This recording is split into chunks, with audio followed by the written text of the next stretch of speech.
Hello and welcome to episode of Rethinking Trauma and Transition. And what we talk about today, Ali? Today we're talking about PTSD, or PTSI, and we're probably going to introduce the concept of what's the difference between the two. And I think this is probably going to be the first of a few concentrating this, because there's quite a lot of things to look at and discuss within that. Yeah. There's also another term that I've come across as well is OSI, which is operational stress injury. Mm-hmm. So that's also another alternate word, alternate phrase that's out there that's not necessarily medical diagnosis, such as post-traumatic stress as well. Yeah. So I think that's probably a good thing to also remind people is we're not diagnosing anything here. What we are doing is discussing some of the common experiences, some of the, and when we expand on those, hopefully it gives a bit of context and helps to explain what's going on inside our thinking and our heads and our experiences of why these things are happening to us. Yeah. And also carry on, please. Yeah, carry on. And also probably a little bit really revisiting the session or the episode we did when we were talking about anxiety, in terms of actually there's a timescale element here in terms of recognizing when actually this is something that you should be seeking treatment for, rather than something that's part of our natural response to stress situations. Yeah, because these timescales could be quite significant in how they can affect people and how quickly people then receive treatment, how the effects after receiving treatment and how soon they can be depotentiated. Very much so. And I think that's also about recognizing, though, that a post-traumatic stress injury is very, very different from the natural stress response, but there are similarities. Mm-hmm. In that any of us, when we experience a traumatic or high stress situation or event in our lives, are likely to have some form of residual processing and experiencing that goes on for a short period of time afterwards. And that's just our brain and our body's way of sorting out how we respond to that, the learnings we've gained from it, and almost figuring out what to do with that experience for us. Mm-hmm. And that's that acute stress response, which is literally days to weeks, but probably no longer than 4 weeks. And those are the timescales where you will experience some of the symptoms that you will also get when you have been diagnosed with PTS, with either PTS disorder or injury. But the key difference is in the duration. Yeah. And the length of time, whereas PTS is much more likely to be longer term. So we're talking months, and possibly even years or decades for some people that they have mastered or lived with these symptoms. Yep. And so that brings us nicely on to the general symptoms of post-traumatic stress. So people reliving could be things like night terrors and flashbacks. Yeah, and I think it's important to, again, contextualize that when we mention night terrors, what we're not talking about is a bad dream or a nightmare, because we've all experienced nightmares. Night terrors are something much more intense. They're much more vivid. There will be possibly an awful lot more physical activity within it. There might be reenacting within that, almost, so that you've got almost that somnambulism and sleepwalking element within it. And the level of emotion that is experienced during a night terror is incredibly elevated. So that will be like full-blown anxiety or sense of panic, sense of imminent threat and terror that goes with that, which will be at a much higher level than what most people will experience as a nightmare. Yeah, definitely. And those flashbacks are generally more to do with in a daytime waking state and reliving all that and reliving those episodes of what that person went through during that period of time. Yeah, and those flashbacks can be single images, or they could be almost a rerun of a set scenario, script, or experience that happens when in an eyes open awake situation. Yeah. So then the other symptoms that you may come across are hyperarousal, and then they break down into various other categories as well, which we will briefly go over. Then we'll dive deeper into later on episodes as well to give you more of an insight into what they are. Yeah, because I think this is where sometimes you have the most, I find we get the most questions in terms of that experiencing of it, because these are the experiences that sometimes people are struggling to acknowledge the most, because they're things that happen within our everyday life. They are impacting on all areas of their life, whether that's, you know, social gatherings or even going out for a meal with friends, anything where they're out with their what they're almost like their safe environment, then that's likely to have possible occurrence of this hypervigilance. Yep. So that could be when you go out with friends, that could be constantly checking the exits and entrances, who's coming in, who's going. Yeah. Then they got it's that constant scanning, that constant sense of looking for it and trying to identify that source of threat, and that almost being on pretty much being in high alert for the entirety of that. Yeah, not feeling safe in a particular environment or environments. No, and constantly almost sense checking and questioning in terms of what's happening there. Has that been recurring? Is this within the normal parameters? Is this something I should be aware of? So there's almost that internal dialogue that goes with that sense checking, and with that comes then much higher levels of anxiety. Yeah.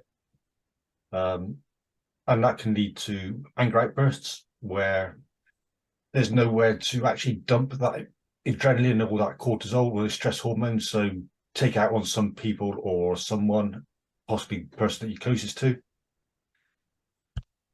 Well, I think anytime where you've got that elevation of our emotions, that elevation of response, then the body will naturally and the brain will naturally seek to dump it, to get rid of it, because these are short-term experiences. They're designed to be short-term. Our brains and our bodies know that this isn't something we should be sustaining for a prolonged period of time, so it's automatically looking for the vent of that, whether that's actually a fight, flight, freeze response, or whether or not that actually equates to that emotional outburst because you're now hypervigilant, you're in a social setting experience.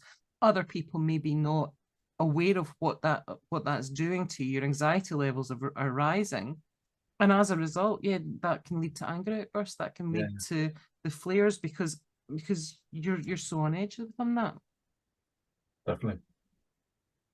And also another symptom is high risk behaviours. So that could be on one end extreme of having a lot of sex unprotected, buying expensive items, but not having the finance to actually do that kind of thing. Driving too fast. Yeah. Knowing that actually you're maybe not only driving too fast, but actually cornering at speeds that are dangerous. Or gambling when you actually don't have the funds to meet that. So there's a whole host of those high risk behaviors that can come in there, you know, and then of course there's also elements where there can be elements of addiction within it too. And again, that high risk behavior is almost like a coping mechanism, a venting of those emotions and those feelings too. Definitely. So, and the final one is insomnia. Yeah, and a couple of types of insomnia as well, which I think we can go into a bit more depth in another episode as well. Yeah, and I think that there are key differences in the type of insomnia that you can experience, and it's not uncommon if you're suffering from post-traumatic stress injury that you may actually be experiencing both types of insomnia, or just one. But the minute your sleep pattern is disrupted, of course, that makes anything else 10 times harder for you to process and deal with. So any anxiety you're suffering from, and any possible panic attacks, any sense of overwhelm, because sometimes when you're in that hypervigilant state, when you're in that hyperarousal state, what comes with that is almost sensory overwhelm too, because everything's bigger, brighter, bolder, louder. And that means then that not only are you super attuned to every single nuance within your environment, but it seems as though it's the volume and that's been turned right up. The intensity of it's turned right up. And that can be very overwhelming too. You put insomnia in there and sleep deprivation, and basic decisions become 10 times harder. Oh yeah, yeah. Definitely. 'Cause, yeah, how can you think straight if you're not getting proper sleep and a proper rest? No, it is hugely impactful. Mhm. Sleep is critical. So what about hypoarousal? That's kind of the polar opposite for that, isn't it? And maybe something that a few people haven't maybe been as aware of. Yeah. So we have numbing and just feeling dead inside in the body. So people, a symptom or a coping strategy for that can be self-harming, just to feel some sort of aliveness somewhere, which obviously, yeah. I think that numbing is almost that counter or polar opposite of that Hypervigilance. the overwhelm and the hypervigilance, where actually the body's response is to just close down the sensory recognition. It's been so overwhelmed by that actually its response is just shut down. And that means no sense of emotions, no sense of emotional response. You know, it might be that things are happening around about you, and it's as if you're just totally separate from it.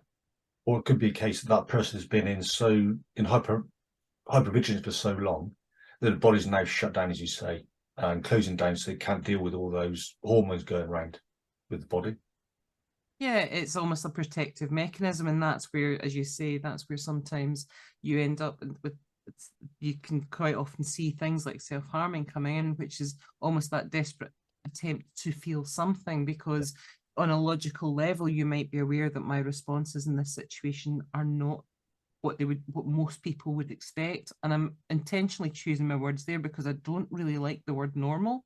It's not within, well, exactly what is normal, Rich? And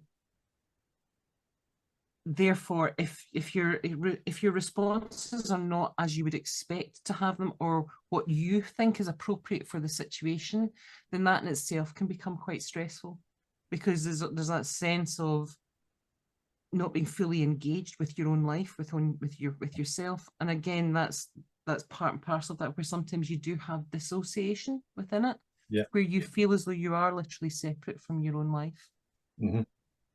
Yeah, or not feeling in your own body, wondering if that actually is your body and you are operating in that system as well. Yeah, sometimes it's that dissociation can be to the point where maybe you don't recognize your own responses, you don't recognize your own emotions, and actually you don't even recognize your own movements, because it's almost as if you've got that aerial view where you're observing your life and your responses rather than actually participating in it. So that person might be thinking then, is that really me doing this activity, whatever that activity is?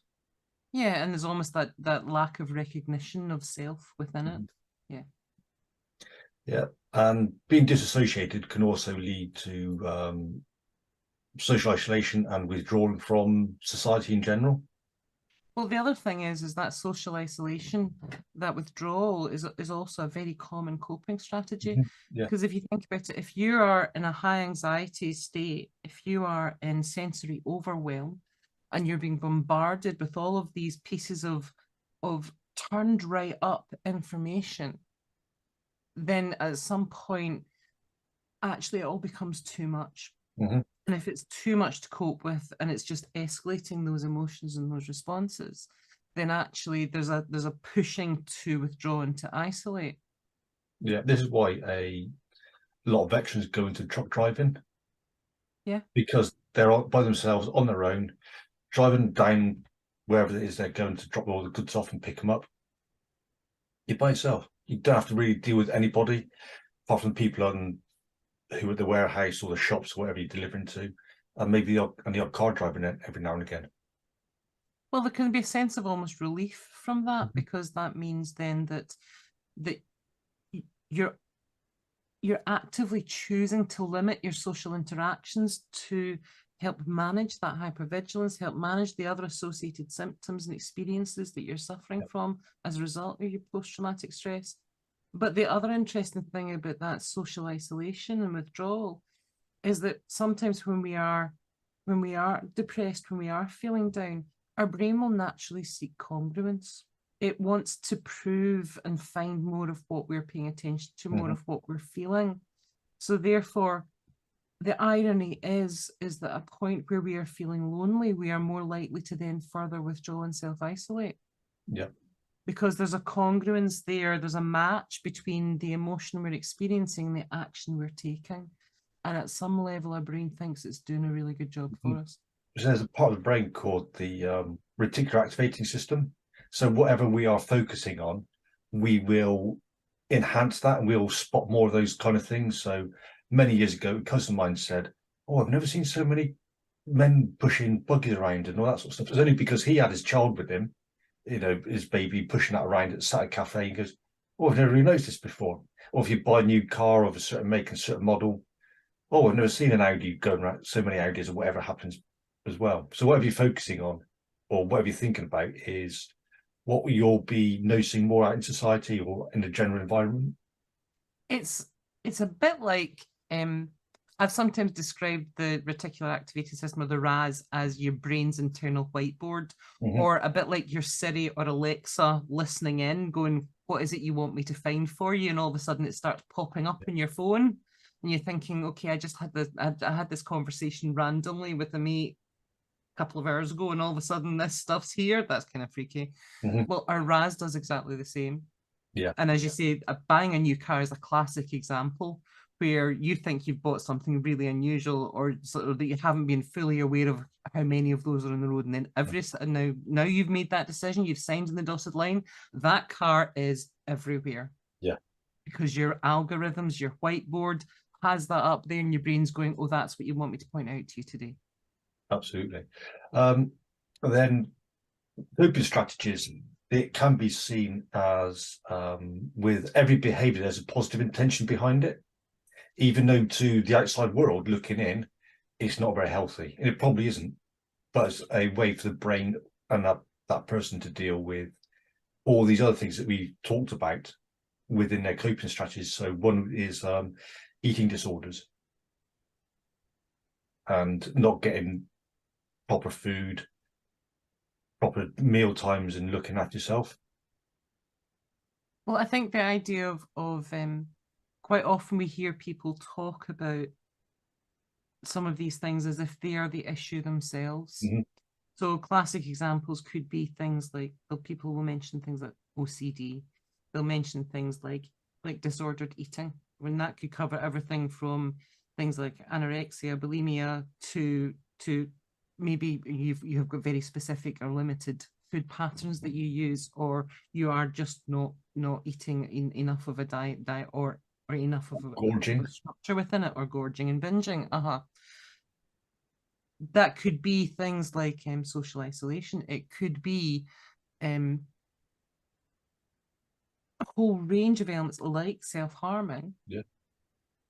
But all of those are not necessarily issued. They're an outcome of that as a means for our bodies and our brains to manage the experiences that we're having. They're the outlet. Yeah. Because you don't want to be experiencing that time, that whatever that say that flashback is, whatever it is, that's a way of dealing with that, and not actually going, right, I do actually need some help to get over this symptom. Yeah, it's like a coping and a managing strategy, which by doing this, I alleviate the other. Yeah. Whether that's I cover it, whether that's I vent it, or whether that means that actually I become so absorbed in this other that the original one I can kind of put to the side and almost ignore for a little while I do this other that I now use as a coping strategy. Yeah. So as we mentioned before, so we've got eating disorders, self-harming, self-soothing. Yeah, quite often we will naturally self-soothe, and I think that's quite an interesting one to talk about possibly later on when we talk about some common self-soothing actions and the purpose they actually serve and how they actually work.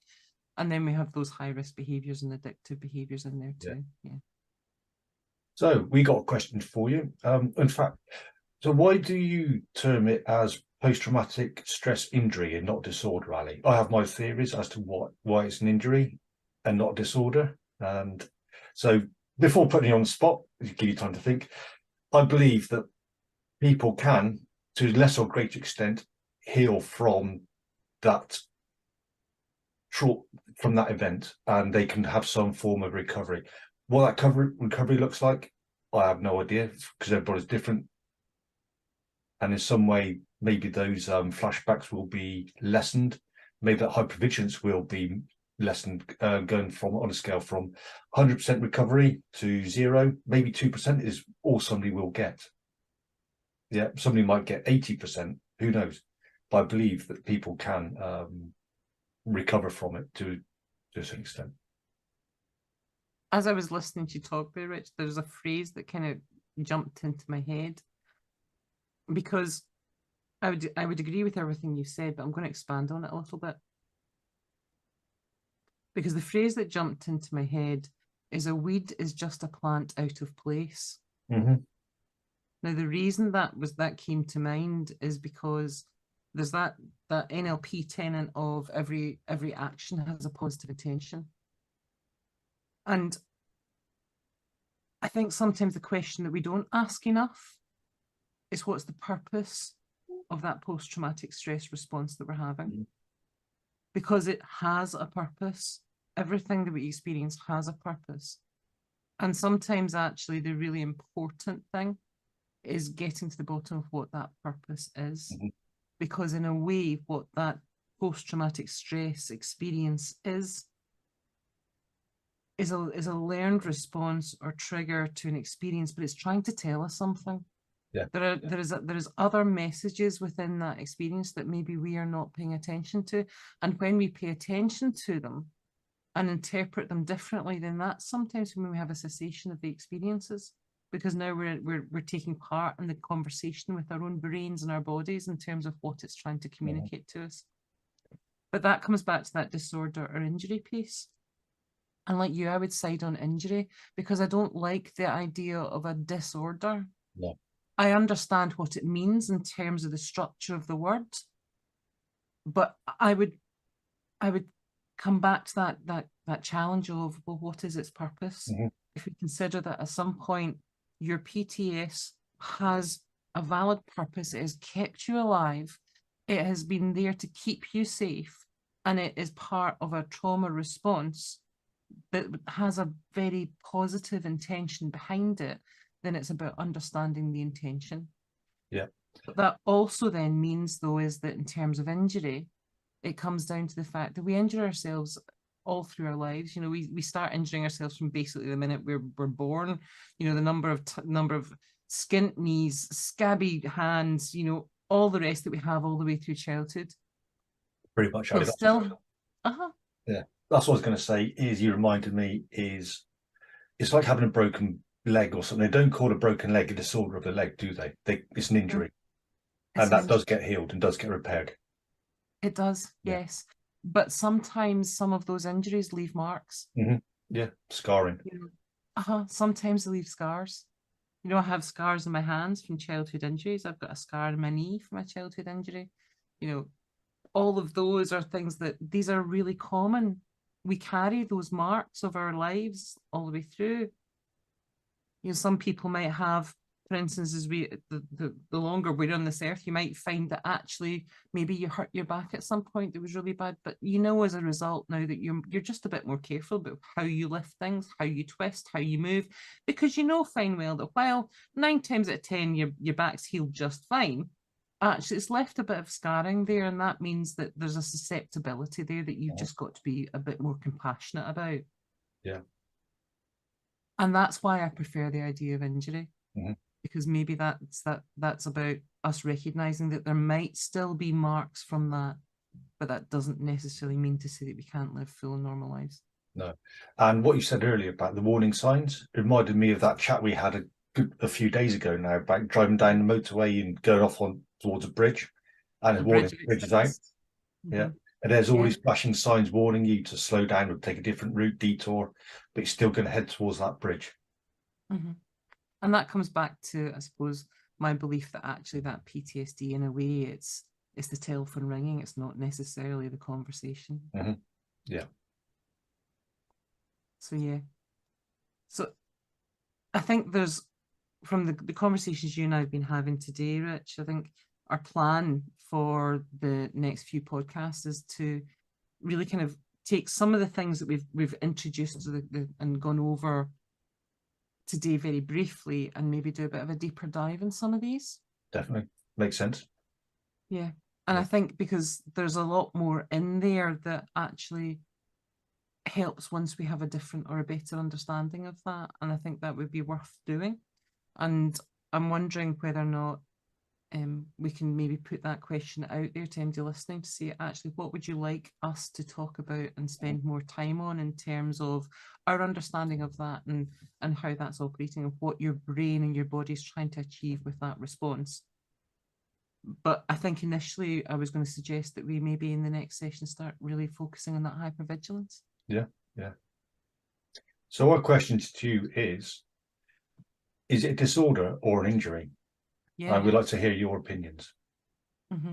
I would be really interested to Yeah. see what the response on that one is. Very much so. So yeah. Let us know. And you can do that either on our LinkedIn pages, either on either of our profiles or on the Rethinking Trauma and Transition page. You can do that on Facebook. You can leave comments on our YouTube channel.